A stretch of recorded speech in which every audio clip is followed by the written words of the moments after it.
Assalamualaikum warahmatullahi wabarakatuh. Selamat pagi semuanya. Sebelumnya, perkenalkan nama saya Marina Vitasari dengan NIM 08041382530069. Jadi, di video kali ini saya akan menjelaskan materi tentang siklus sel. Jadi, sebelumnya, kalian udah tahu belum sih apa itu sel?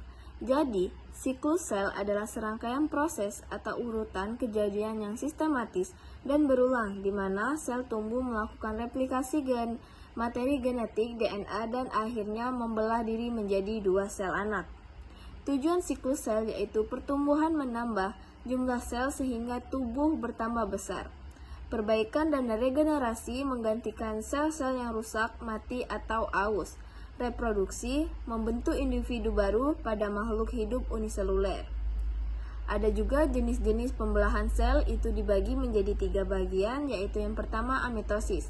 Jadi pada amitosis ini pembelahan langsung tanpa melalui tahap-tahap tertentu. Inti sel langsung membelah menjadi 2. Terjadi pada organisme prokariot seperti bakteri dan sel embrionik.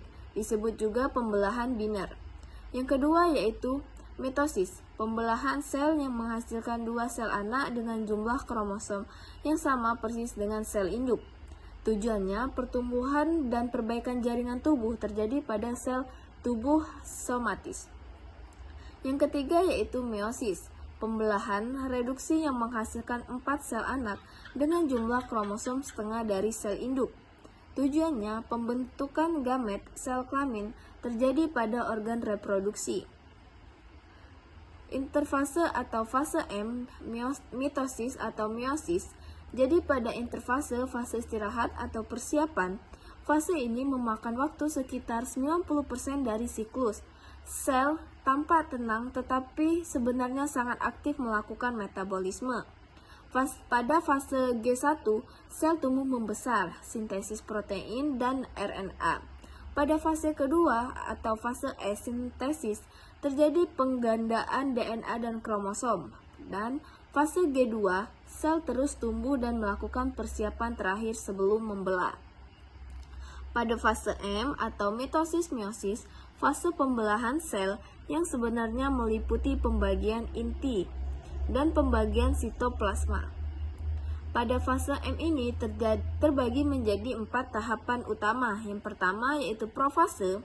Jadi pada profase ini membran inti menghilang, terus kromatin memadat menjadi kromosom. Sentriol bergerak ke kutub yang berlawanan. Pada kedua yaitu metafase, kromosom berbaris di bidang ekuator tengah sel. Yang ketiga yaitu anafase, kromatid saudara terpisah dan ditarik ke kutub berlawanan. Yang keempat yaitu telofase, membran inti muncul kembali, dan kromosom mulai memanjang. Ada juga perbedaan mitosis dan meiosis. Jadi pada mitosis ini, dia terjadi pada sel tubuh atau sel somatik. Mengalami 1 kali pembelahan sehingga menghasilkan 2 sel anak. Sel anak bersifat identik dengan induknya. Jumlah kromosom tetap yaitu diploid. Tahapan pembelahan meliputi profase, metafase, anafase, dan telofase. Tidak terjadi pertukaran materi genetik, berfungsi untuk pertumbuhan, perbaikan, dan regenerasi jaringan. Pada meiosis yaitu dia terjadi pada sel kelamin, ditesis, dan ovarium. Mengalami 2 kali pembelahan sehingga menghasilkan 4 sel anak. Sel anak tidak identik, terjadi variasi genetik. Jumlah kromosom menjadi setengah yaitu haploid. Terdapat 2 tahapan pembelahan, meiosis 1 dan meiosis 2. Terjadi crossing over pada profase 1, berfungsi dalam pembentukan gamet serta menjaga kestabilan jumlah kromosom antar generasi.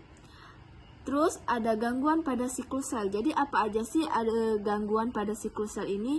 Yang pertama yaitu kanker.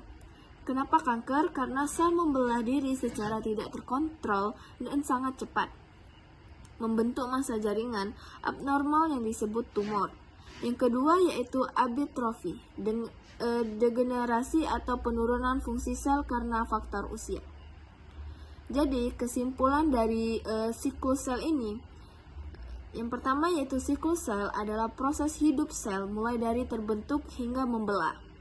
Terdiri dari interfase, persiapan, dan fase M pembelahan. Jenis pembelahan ada 3, amitosis, mitosis, dan meiosis. Mitosis untuk pertumbuhan, meiosis untuk reproduksi. Regulasi siklus sel sangat penting agar tidak terjadi penyakit seperti kanker. Segitu aja penjelasan materi siklus sel dari saya. Saya akhiri. Wassalamualaikum warahmatullahi wabarakatuh.